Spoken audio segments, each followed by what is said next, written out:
Welcome to Rings and Realms. Exploring Prime Video's Rings of Power.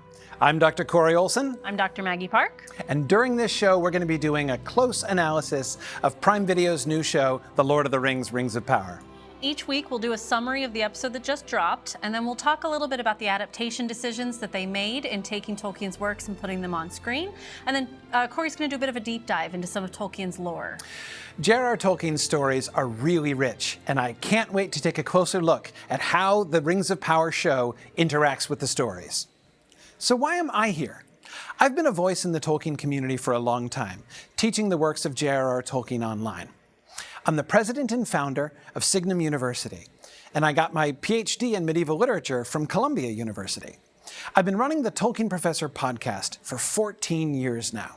I wrote a book called Exploring J.R.R. Tolkien's The Hobbit, and I'm now writing a new book called Exploring The Lord of the Rings, Part 1. It's going to be discussing Book 1 of The Lord of the Rings, and it's being published progressively by the Signum University Press, which means you can get early access to the book as I write, and you can even be involved in giving feedback into the writing process.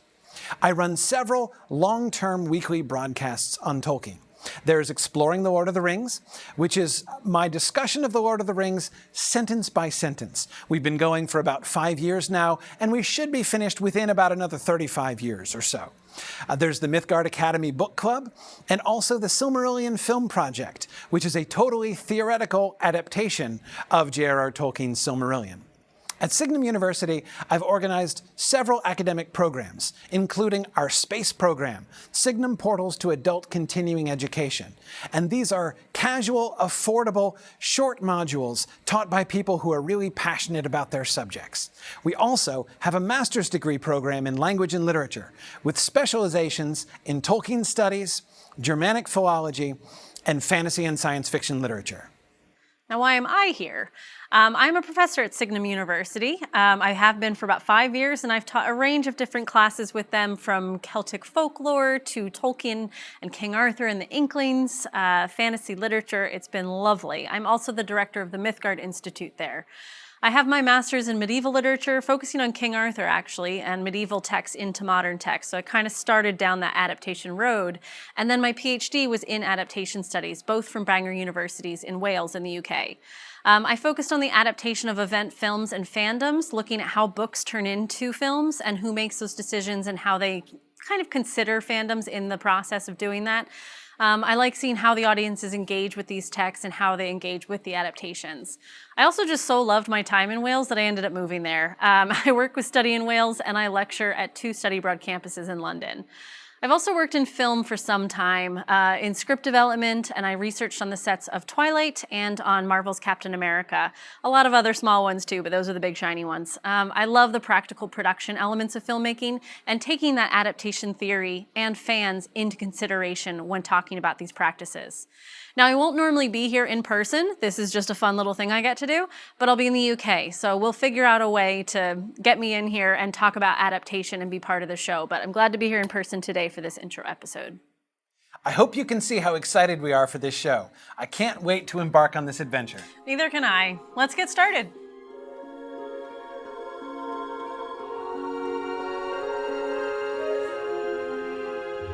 Okay, so normally this is the segment when I summarize and discuss the episode of The Rings of Power that we just watched.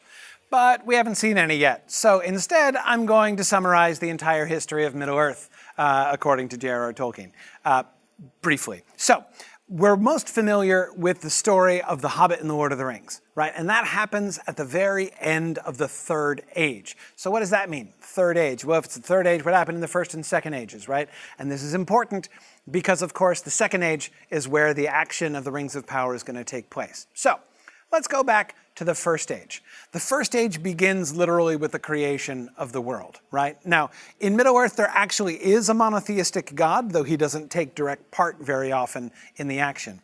Instead, he delegates power to a group of sort of angelic beings who are called the Valar. And the Valar descend into Middle-earth, and they take up the governance of Middle-earth. They shape it and make it, they're in charge, okay? Now, one of the Valar, the greatest of the Valar, was Melkor, and he rebels against Iluvatar, who is the omnipotent god. He rebels against Iluvatar and tries to establish his own dominion over everything. Melkor is basically the Satan figure of Middle-earth, and after his rebellion, later on, his name is changed to Morgoth, the black enemy of the world.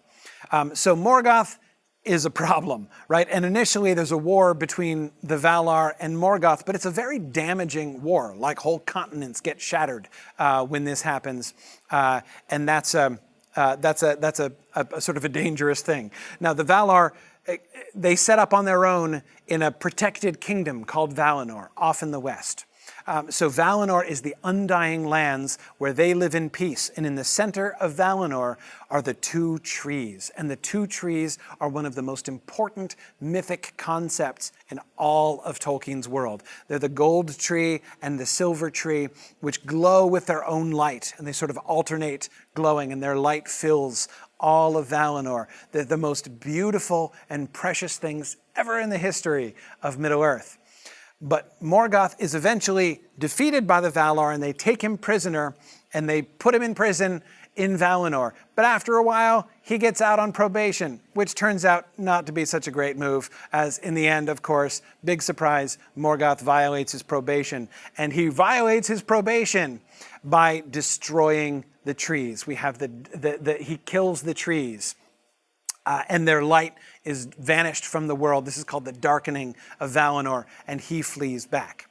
Now, meanwhile, while all of this stuff has been happening, while Morgoth was in prison, some of the new species of living creatures in Middle-earth have awakened. The elves awaken first. The dwarves come right afterwards. There's a fun story about that. And then the humans awaken after that. So they're all now living in Middle-earth. And the Valar don't want to just pursue Morgoth with war into Middle-earth, because they might wreck the place again. And that might kill all of the humans and elves and dwarves, and they don't want that to happen. So they instead fortify Valinor and prevent anybody from being able to come back into Valinor, so that their land is protected. And there are many of the elves who are living with them now in Valinor, but Middle-earth is still vulnerable. Some of the elves choose to come back, and they cross over the sea and return to Middle-earth in order to pursue Morgoth, to try to fight against him. Morgoth, when he left, he stole the Silmarils, these 3 gems, which have the light of the trees imprisoned within them. So they shine with the radiance of that precious, magical light of the trees. And Morgoth has stolen them, and that's kind of the big the point of tension, between the elves and Morgoth. They're trying to get the Silmarils back. They're in the first stage, so they lay siege to Morgoth in his stronghold in the north, and it's a long war, and it does not go well, because Morgoth, has developed his own creatures. He's invented the orcs. He has bred the dragons. He's made the trolls and other really horrible creatures. And so there's this long war, and it is a little bit depressing, because the elves who have come over to Middle-earth, they set up these wonderful cities, the legendary elf city of Gondolin, and many other places. You can read about Gondolin in The Hobbit and in The Lord of the Rings as well. And all of these places are destroyed one by one, as Morgoth and his orcs and dragons just grind all of the elves into the ground. It's grim reading, the latter portions of the Silmarillion, until in the end, the only elves that are left are there's this one refuge of the elves kind of still clinging to the shores of Middle-earth, and Morgoth has dominated the whole rest of the continent and destroyed everything else. But at that moment, we get the unexpected turn. The armies of the Valar show up. They return to Middle-earth, and they fight against Morgoth, and they defeat his armies, and they destroy most of his orcs and dragons, though not all of them. Some survive. And then they capture Morgoth, chain him up, and they cast him into outer darkness permanently.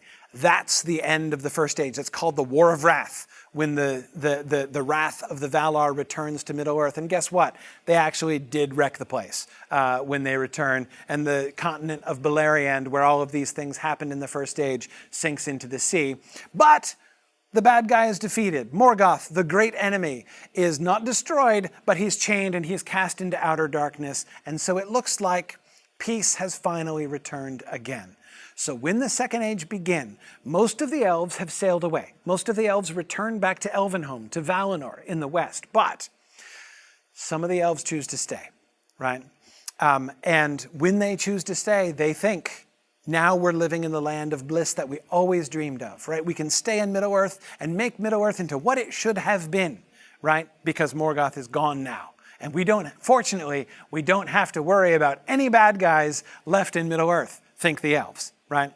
The dwarves, meanwhile, are still in their kingdoms, and the centerpiece in the Second Age is Khazad-dûm. Khazad-dûm is the greatest dwarf stronghold ever. It is the most glorious city of all of the dwarves, and we see it in the Second Age at its height. It is one of the wonders of the world. There are the humans, right? So the humans, there are sort of two different stories with the humans in the Second Age. On the one hand, we have the human societies which are left in Middle-earth, right? And they're kind of spread out all over Middle-earth. There are a whole bunch of sort of human survivors in Middle-earth, and they continue to scratch out a really hard existence.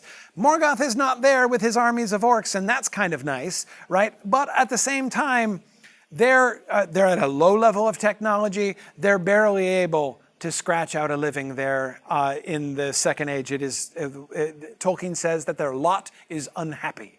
However, there were some of the humans who allied themselves to the elves in their wars in the First Age. And although those wars did not go well, and many of the humans were killed alongside the elves, who were their allies, some of them survive. And to them, at the end of the First Age, when the when the people of the Valar return to defeat Morgoth, they take those remaining human allies of the elves, and they transport them to an island. They reward them with the land of gift, the island of Numenor.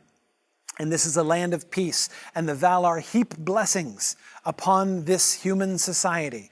Their land is incredibly rich and fertile.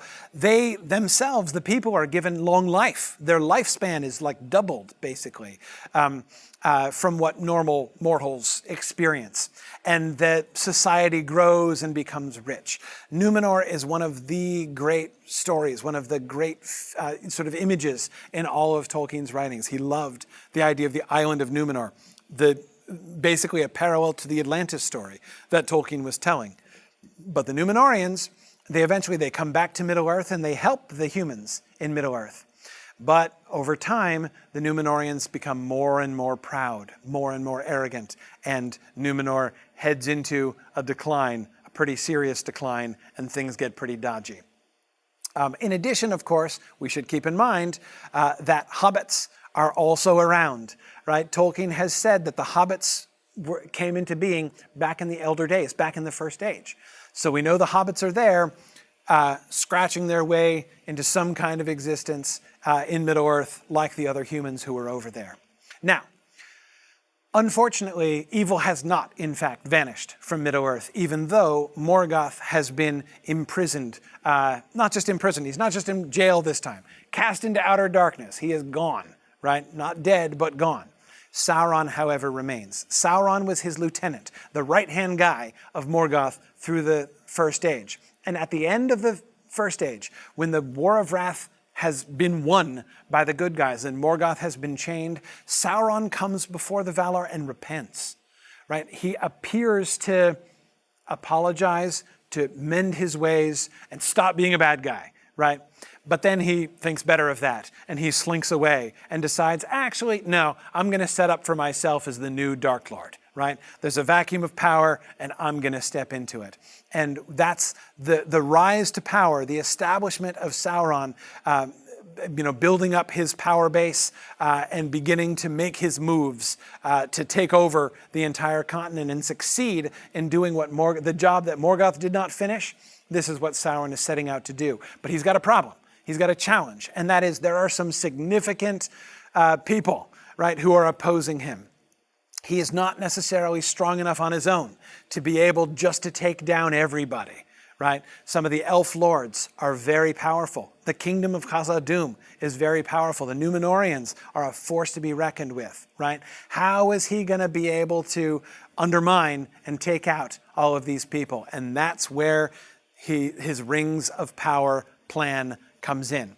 He devises this strategy whereby if he can make these rings of power and he can convince these different peoples, the leaders of his opponents and enemies, if he can convince them to take up these rings of power, he can corrupt them and even enslave them and make them serve his own will. And through them and by overcoming them, he can take out everybody and dominate the entire continent. But this is actually a really risky move. The gambit of the rings of power, it's a big gamble for Sauron, because in order to do that, the keystone of this plan is the One Ring, the ruling ring, which is called that because he makes the one ring of power which is able to dominate everybody else. If he distributes these rings of power and then he can rule them through his one ring, he's got them, right? But in order to make that ring powerful enough to overcome all of his enemies, he needs to pour a huge amount of his own power, of his own being, his own essence, into that ring. And that makes him vulnerable, because that means that if he were ever to lose that ring, then that ring, which contains his power, his essence, could theoretically be destroyed. And if it were, then his own essence and power would be evaporated forever, and he would never be able to rise to power in any way ever again. So it's a huge gamble he takes. And I got to tell you, I am really interested in the character arc of Sauron in the Rings of Power show. And I can't wait to see, I hope we get to see some of Sauron's own reasoning. What is he doing, right? How does he rationalize this risk, this gamble, right, to do the Rings of Power plan? I think it's going to be really interesting to see. Now, in the end, we're going to end in war with Sauron. The Rings of Power gambit immediately in the Second Age is a mixed success. It does enable him to overcome some of his enemies, but not all. And at the end of the day, the survivors of Númenor and the survivors of the elves, there have been wars going on, they band together into what is called the last alliance of elves and men. And they come to attack Sauron. They lay siege to Sauron in his stronghold in Mordor. And of course, we end up with a climactic fight between Sauron himself and the greatest of his enemies there on the slopes of Mount Doom, the Fire Mountain. This, of course, is the scene that Peter Jackson depicted in the prologue sequence of the Fellowship of the Ring film. Lots of people are familiar with this. That is the end, the defeat of Sauron and the taking away from him of the Ring of Power, the One Ring, is the end of the Second Age. And that, of course, then the loss of the One Ring, which then, of course, eventually gets found and ends up with Bilbo and then Frodo in the more familiar story of the Lord of the Rings, is where we're headed in the Third Age. But that is an overview of what we get from Tolkien, the history of these three ages, focusing especially on that Second Age that we're going to be seeing in the Rings of Power show.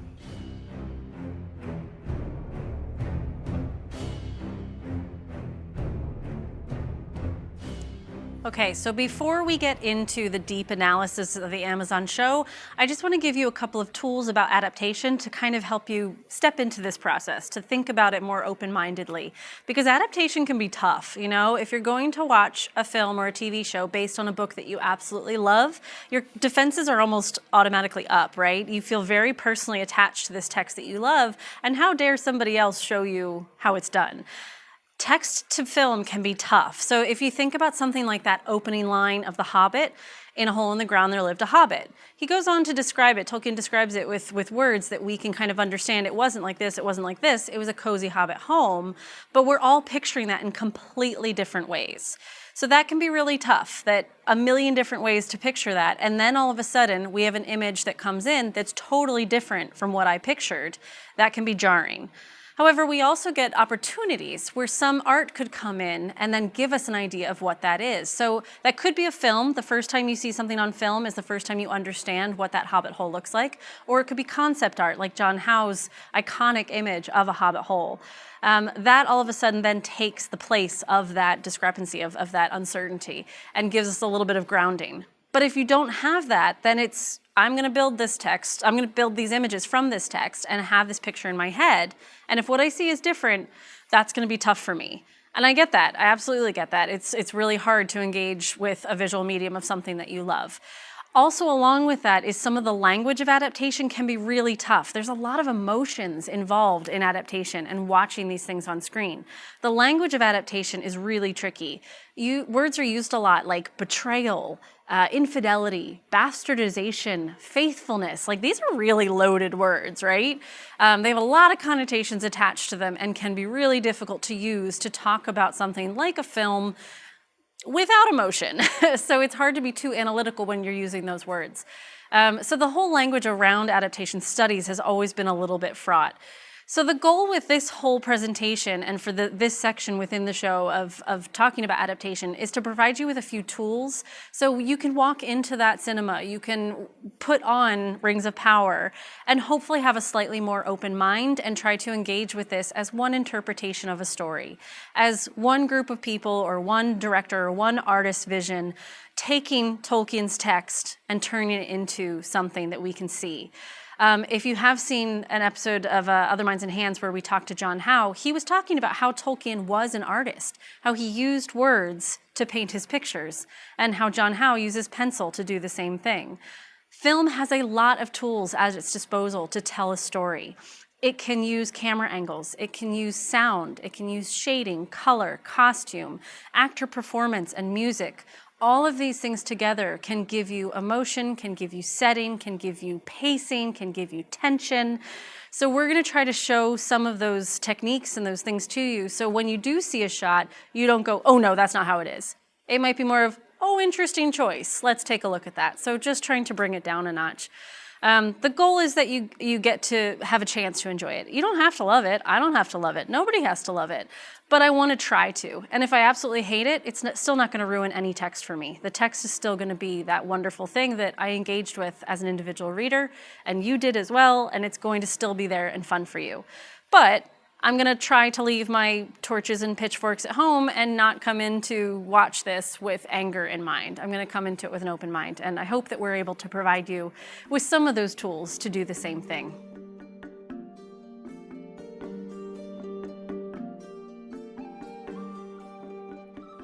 So normally in the show, this is the part where I will be doing some deep dives into particular moments of the episode where something really interesting is happening with their adaptation of the Tolkien world.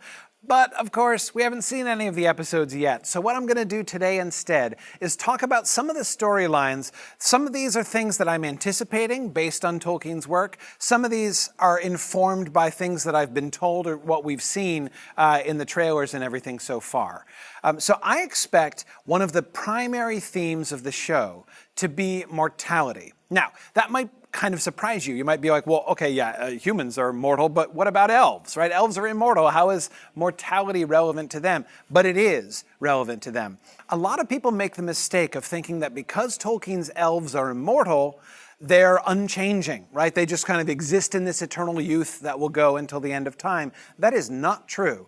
Tolkien's elves age and change very slowly, so to humans they may look unchanging, right? But they're not unchanging. They are aging and growing, and indeed, Tolkien says that by the end, well before the end, there's going to come a time when the elves' bodies themselves vanish, and they linger on only as invisible spirits. So although their minds and awareness will continue through the end of the world, through the end of Arda, they are not at all unchanging. And the moment that this show captures the Second Age is a very important transition moment. The First Age was the sort of the high time of the elves, the elder days of the elves. When the transition comes to the Second Age, things start changing. And first of all, this means the elves being uncertain about what is their job? What is their role? As the world changes and develops, what are they supposed to do? And how are they going to come to grips with the way that they are changing, but more importantly, with how the world is changing around them, right? Because although they do grow and change, it's very, very slow, and the world is changing much more quickly about them, and they're not a huge fan of that. So that's another way in which this kind of mortality issue is relevant to the elves. Now, of course, the centerpiece of the mortality theme for the Second Age is humans, of course, and in particular, the Númenóreans. So humans obviously have a very, very much shorter lifespan than elves. The Númenóreans are given a longer lifespan. So the Númenóreans, remember, are the group of humans who are being rewarded by the Valar, and they're gifted the island of Númenor, and it's this beautiful island, and it's perfect, and they're peaceful and happy, but they're still mortal. They still die of old age. And as time goes on and their power and influence grows, they begin to become more and more resentful of the fact that they're still mortal. They know the elves, and they see the elves continuing on, apparently to them unchanging, right? And they begin to long for that unchanging, unending life, apparently unending life, for themselves. And so as this becomes a greater and greater problem with the humans being more and more concerned about this, and this leads them into some serious problems later on. The dwarves also, in their own fashion, have a question about mortality. I predict, though, that the focus of that is going to be a little bit different. I'm not sure exactly what they're doing with the dwarf plot lines in the Rings of Power, but one of the things that I think that we can see, one of the central things that we've been shown in the trailers, and one of the most interesting things about the dwarf situation in the Second Age, is that we're seeing Khazad-dûm, the greatest of all the dwarf houses, and we're seeing it at the pinnacle of its glory and strength. Right? So I think that the dwarves are likely to fit into this mortality theme in a more sort of cultural way. That is, not the dwarves individually worrying about their mortality, though they are mortal. They have longer lifespans than humans, somewhere around twice as long as humans generally. But they still die of old age, though we don't really know what happens to dwarves when they die. But anyway, the dwarf society and the potential decline of dwarf society, I think, is likely to be an issue there. One of the reasons I think this is that in the First Age, there were two great dwarf houses, Noldgrod and Belegost, and those have perished, right? Those were the greatest houses of the ancient dwarves, and yet they've fallen. They're gone now, right? And some of the survivors, right, some of the descendants of the survivors of those fallen houses are living in Khazad-dûm now. So is there an awareness that as wonderful, as great and glorious as Khazad-dûm is now, what comes next? What can they do? What's going to happen to them? Are they fated for the same decline? How should they interact with the world around them? Right? Should they help the elves and the humans and join with them? Should they stick to themselves? What is most likely to lead to, their continuation, or perhaps usher in their destruction as a society, right? So I think the question of how can we make what we have here in Khazad-dûm even greater, or how can we make it last? I think that's going to be one of the primary questions with the dwarves. And of course, into all of this comes Sauron, right? The ring giver. Sauron, who is going to be offering rings of power that offer eternal life, which offer the ability to stop the world changing around you, which offers the ability to increase your wealth and power, right? The power of your society. These are the offerings that Sauron is going to be giving to the elves and to the humans and to the dwarves. And so I think that we're going to see the mortality theme really come together through Sauron's offering of the Ring of Power. But speaking of Sauron, one of the main questions that everyone has been asking when they've been watching the trailer is, who is Sauron, right? Which one is Sauron? People arguing about, I think that person is Sauron and that person isn't. By the way, in my opinion, I don't think we've seen Sauron at all. I don't think any of the people that we've seen are Sauron. But who is the bad guy is a question that not only are the fans currently asking of the marketing materials that we've seen, but this is also a question that the characters within the show are going to be asking too. Remember I explained that at the end of the first age, Morgoth, the big bad guy, right, the sort of Satan figure of Middle-earth, has been condemned, chained up, and banished, right? Which means the elves at the beginning of the second age, the elves who stay in Middle-earth, they think it's all over, right? It was bad in the first age, but they think it's done now, and that peace has come and evil has been removed from the world. They have every reason to think that, right? But of course, what they don't know is that his lieutenant, Morgoth's lieutenant, Sauron, has remained and is preparing to start establishing himself as the new Dark Lord. But he begins doing that in secret. And so he's going to kind of come out of nowhere for a lot of the characters. The Númenóreans, the elves, they're not going to have, the dwarves, they're not going to have any idea who, about Sauron. Very few people are going to remember him, and fewer perhaps are going to take him seriously at the beginning. But what we're going to see is Sauron's rise to power. I expect this to be a major theme of season 1. Sauron's rise to power. So I think who we're seeing in the trailers is none of them are Sauron, I believe. I believe what we're seeing are Sauron's lieutenants, right? As he begins to establish his own power base and his supporters, and they're going to go out and they're going to try to corrupt and sort of convert some of the other societies in Middle-earth to support Sauron. He's going to establish his power base. Mordor, the Black Land, where Sauron, of course, where Mount Doom is, and the Dark Tower and everything that we see in The Lord of the Rings. It's in the Second Age that Sauron first occupies Mordor and makes that into his stronghold. And I think that's going to be a major theme. I think it's going to be one of the focal points of the storyline of season 1. So we should see the beginning of Sauron rising to power and people trying to figure out who he is and what's going on and how bad things are likely to actually get over the course of, towards the end of the Second Age. But everybody who survived from the First Age lost almost everybody they knew in the First Age. The centerpiece for this theme in the show, as far as we've been able to tell from all the trailers, is Galadriel. The grief of Galadriel, the trauma of Galadriel has been one of the focal points of the trailers that we've seen so far. And I think she's a great choice for really bringing this forward. The end of the First Age is traumatic to read about, for crying out loud. To experience it, it must have been absolutely horrible. Her entire family died. All of the great elvish kingdoms that had been established have been destroyed. And she lives on and is now trying to move forward and to do something, right? To do something to continue that, to rebuild that.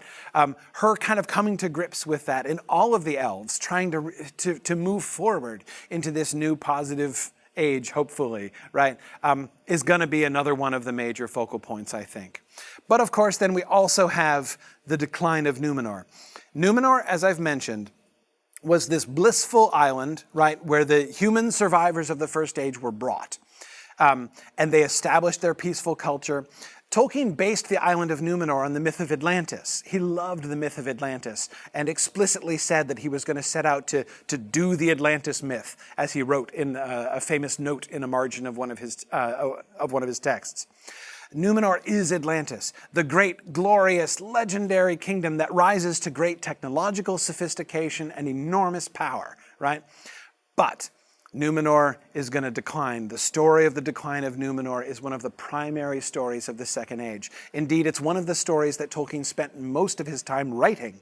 Of all of the Second Age stories, the story of Númenor is the one that he wrote most about. So if you want to read more about that, the longest version of that is in the Akallabeth in the Silmarillion, if you want to read it there. But the story of the Númenóreans is one of, as I say, of glory and of decline. And the decline comes not as they just sort of lose technology or are conquered exactly. It comes from within, right? They grow to glory and power, but then increasing arrogance.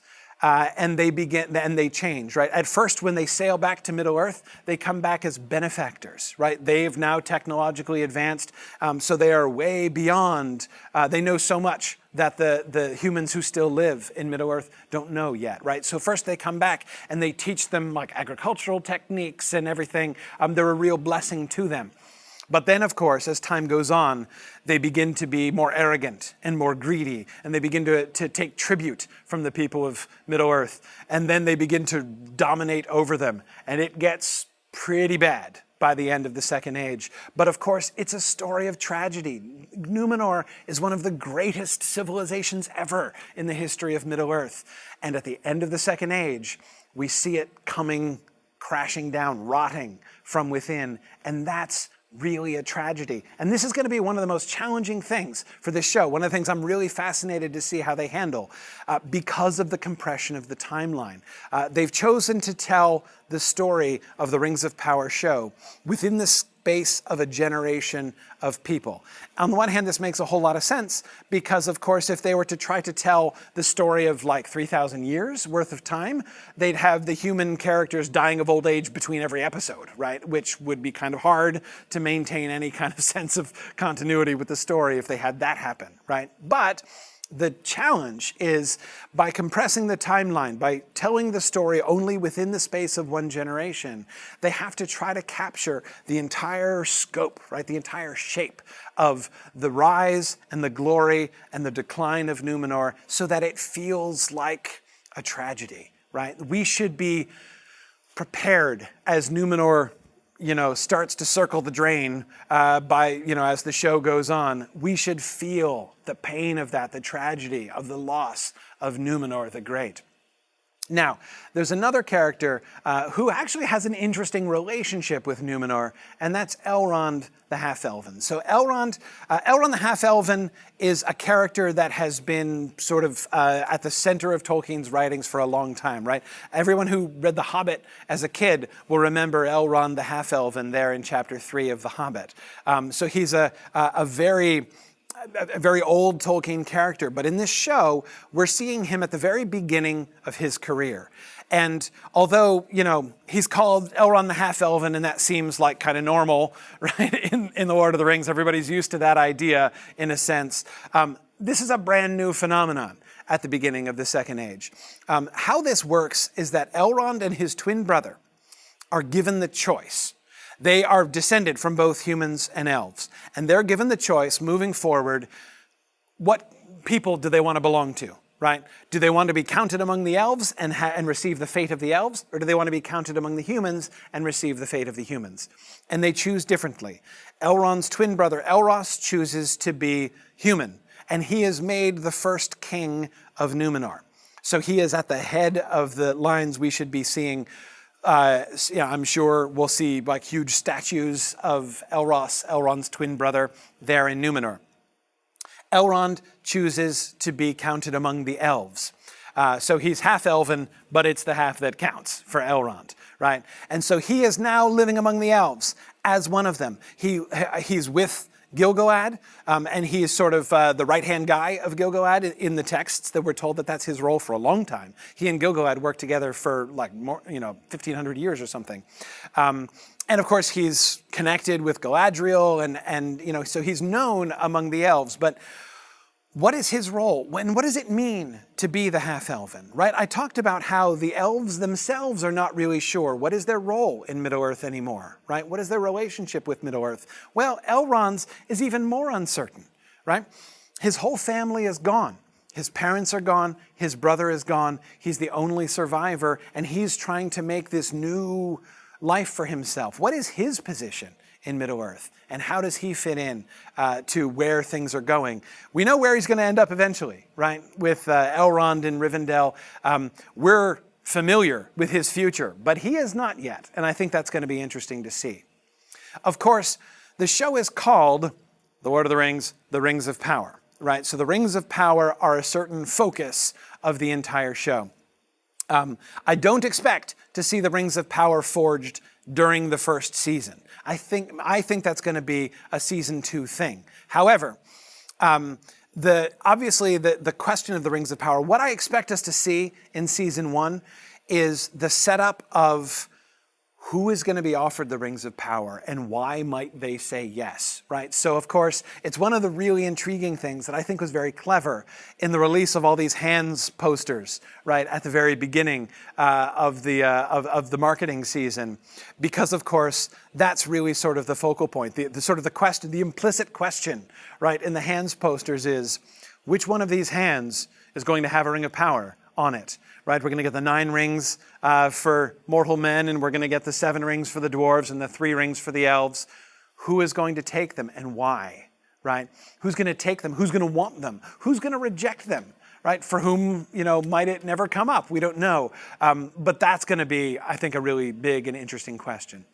Now, finally, I want to say a few things about the Harfoots. People have been asking about these Hobbit characters, and there's been some confusion, there's been some uncertainty about them.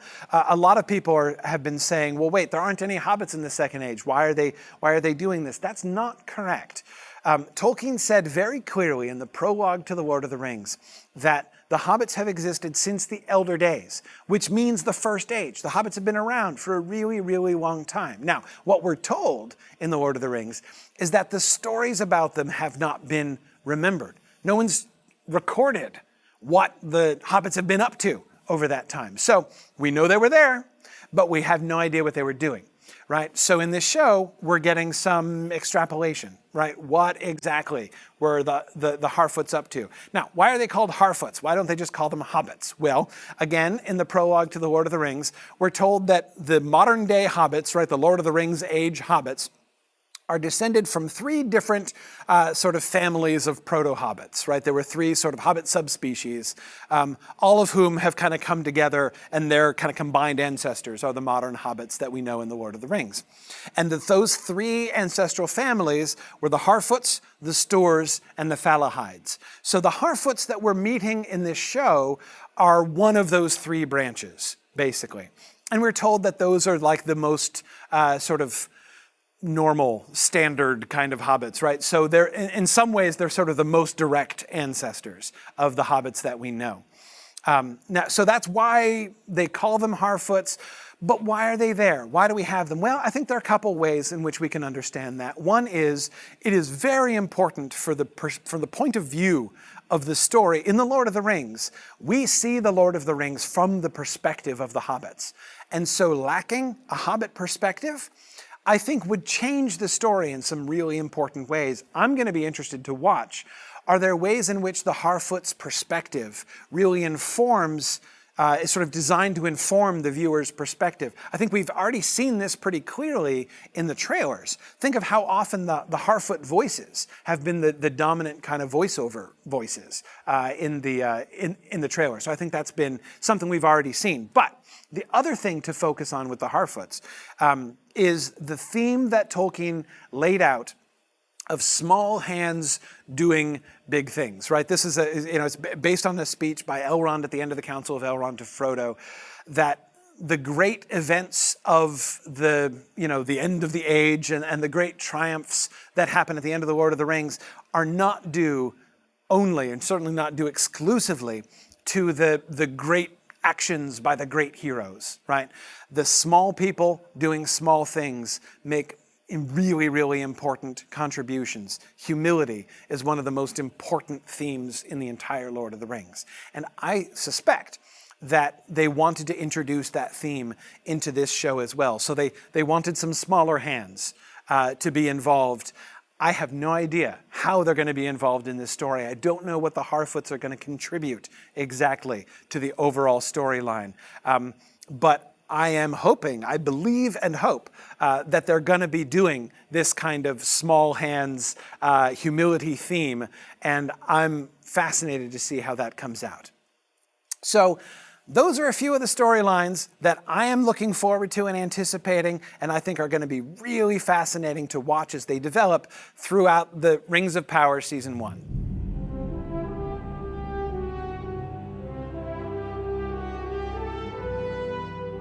Thank you so much for joining us. As you can tell, we're really excited about this.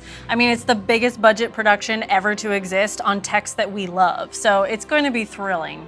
Absolutely, and this is really an adventure, as I mentioned before. We're filming this week by week as the show comes out, so we have no idea what's coming up next. And just so you know, we're filming this with a bunch of volunteers. We're all volunteering our time at Studio Lab in Derry, New Hampshire, and it's fantastic. So it's a lot of fun for us to be part of this community, and we're so glad that you're part of our community as well. Thanks for joining us, and we'll see you next time.